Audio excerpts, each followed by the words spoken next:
कभी सोचा है कि हमारे पसंदीदा स्नैक्स का जो टेक्सचर होता है वो इतना अलग अलग क्यों होता है? आज हम इसी के पीछे का जो विज्ञान है, मतलब कि सॉलिड फूड्स की रियोलॉजी, उसे समझने वाले हैं। अच्छा, एक सवाल है। पिज़्ज़ा पर जो चीज़ होता है, वो क्यों खिंचता है? लेकिन एक बिस्कुट या क्रैकर, वो एक झटके में स्नैप करके टूट जाता है। सवाल तो बहुत सिंपल लगता है, पर इसका जवाब साइंस की एक बहुत ही मज़ेदार ब्रांच में छिपा है। और वो जवाब है रियोलॉजी में।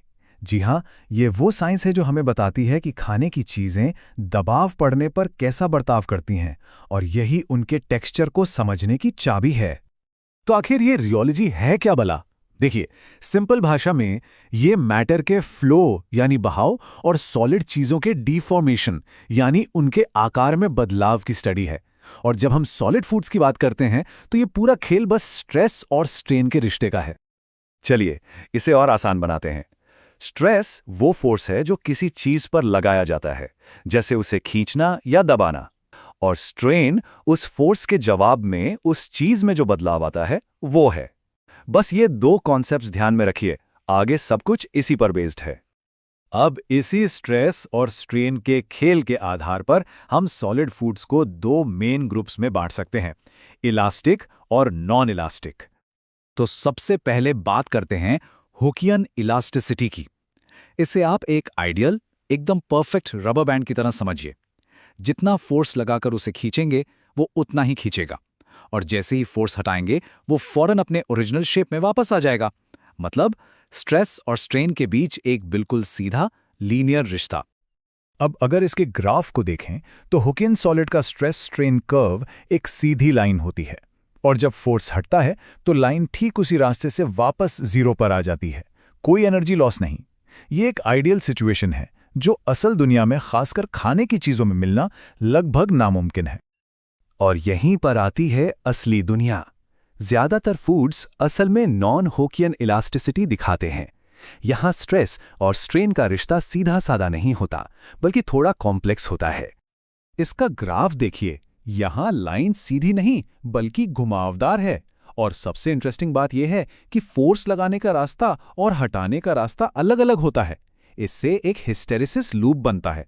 ये लूप दिखाता है कि कुछ एनर्जी प्रोसेस में लॉस हो गई है। ज्यादातर खाने की चीजें बिल्कुल ऐसा ही बिहेव करती हैं। लेकिन हर चीज की एक लिमिट होती है ना?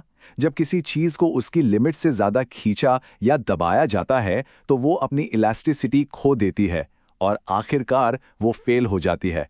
मतलब या तो टूट जाती है या बिखर जाती है। इस फेलियर का पहला टाइप है फ्रैक्चर। ये तब होता है जब कोई हार्ड चीज, जैसे कि कोई सख्त चीज या चॉकलेट बार, दो या उससे ज्यादा टुकड़ों में साफ साफ टूट जाती है। और दूसरा टाइप है रप्चर। ये सॉफ्ट चीजों में होता है, जैसे उबले हुए अंडे की सफेदी। दोनों में फर्क समझिए। फ्रैक्चर एक क्लीन ब्रेक है, जबकि रप्चर एक तरह का फटना है, जहां कोई एक सीधी दरार नहीं बनती। अच्छा, कुछ नॉन इलास्टिक सॉलिड्स ऐसे भी होते हैं जो टूटने के बजाय बहने लगते हैं। इसे कहते हैं प्लास्टिसिटी। जब एक खास लिमिट, जिसे यील्ड वैल्यू कहते हैं, से ज्यादा स्ट्रेस लगाया जाता है, तो ये एक गाढ़े लिक्विड की तरह बिहेव करने लगते हैं। हमारा मक्खन और दूसरे ब्रेड स्प्रेड्स इसके सबसे अच्छे उदाहरण हैं। लेकिन क्या हो जब कोई चीज एक ही समय पर सॉलिड और लिक्विड दोनों की तरह बर्ताव करे? यहीं पर फूड्स की एक बहुत ही कॉमन और दिलचस्प प्रॉपर्टी सामने आती है, विस्कोइलास्टिसिटी।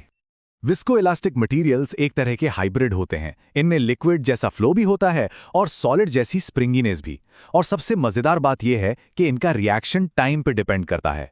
मतलब आप फोर्स कितनी तेजी से लगा रहे हैं इस पर।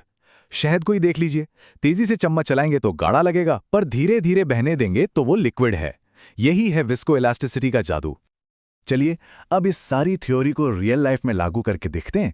और इसके लिए डेयरी प्रोडक्ट्स जैसे चीज और बटर से बेहतर केस स्टडी और क्या हो सकती।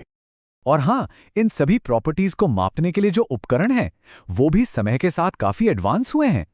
पहले के सिंपल प्लास्टोमीटर से लेकर आज की मॉडर्न इंस्ट्रॉन मशीनों तक, जो अब किसी चीज को बिना तोड़े फोड़े ही उसके अंदर के टेक्सचर का पूरा एनालिसिस कर सकती हैं। अब देखिए, चीज का टेक्सचर कोई एक चीज तय नहीं करती। जैसा कि इस टेबल में दिख रहा है, उसमें कितना मॉइस्चर है, कितना फैट है, उसका पीएच लेवल, उसे कितने समय तक पकाया गया है और किस टेम्परेचर पर रखा है। ये सब कुछ मिलकर उसका फाइनल टेक्सचर तय करता है। ये एक बहुत ही कॉम्प्लेक्स रेसिपी है। इसीलिए चीज़ के टेक्सचर को सही ढंग से जांचने के लिए इंटरनेशनल डेयरी फेडरेशन ने कुछ स्टैंडर्ड्स बनाए हैं। इनका निचोड़ बस इतना है कि टेस्टिंग के तरीके ऐसे हों जो असल दुनिया के अनुभव, जैसे हमारे खाने या काटने से मिलते जुलते हों। और यह भी ज़रूरी है कि टेस्टिंग के लिए सैंपल तैयार करते समय उसका ओरिजिनल टेक्सचर खराब ना हो। अब अगर मक्खन की बात करें तो यहाँ रियोलॉजी का मतलब दो मुख्य चीज़ों से है। एक, स्प्रेडेबिलिटी, मतलब वो ब्रेड पर कितनी आसानी से फैलता है, और दूसरा, पंपेबिलिटी, मतलब इंडस्ट्री में उसे पाइप्स के जरिए कितनी आसानी से मूव किया जा सकता है। और ये दोनों ही चीज़ें मक्खन में मौजूद सॉलिड फैट पर निर्भर करती हैं। तो इतना सब कुछ जानने के बाद सवाल ये उठता है कि आखिर ये सब इतना ज़रूरी क्यों है? इस साइंस से हमें क्या मिलता है? बेसिकली रियोलॉजी सीधे सीधे हमारे खाने के अनुभव से जुड़ी है। हमें कोई चीज़ पसंद आएगी या नहीं, इसमें टेक्सचर का बहुत बड़ा हाथ होता है। यही साइंस फूड इंडस्ट्री को प्रोसेसिंग, हैंडलिंग और स्टोरेज के लिए गाइड करती है, क्वालिटी को एक जैसा बनाए रखने में मदद करती है, और सबसे ज़रूरी, हमें अपने मनपसंद टेक्सचर वाले नए नए प्रोडक्ट्स बनाने में मदद करती है। तो आखिर में एक सवाल सबके लिए, जैसे जैसे हम फूड रियोलॉजी की इस साइंस में महारत हासिल कर रहे हैं, ज़रा सोचिए भविष्य में हम और कौन कौन से नए हैरान कर देने वाले टेक्सचर्स और खाने के अनुभव बना पाएंगे।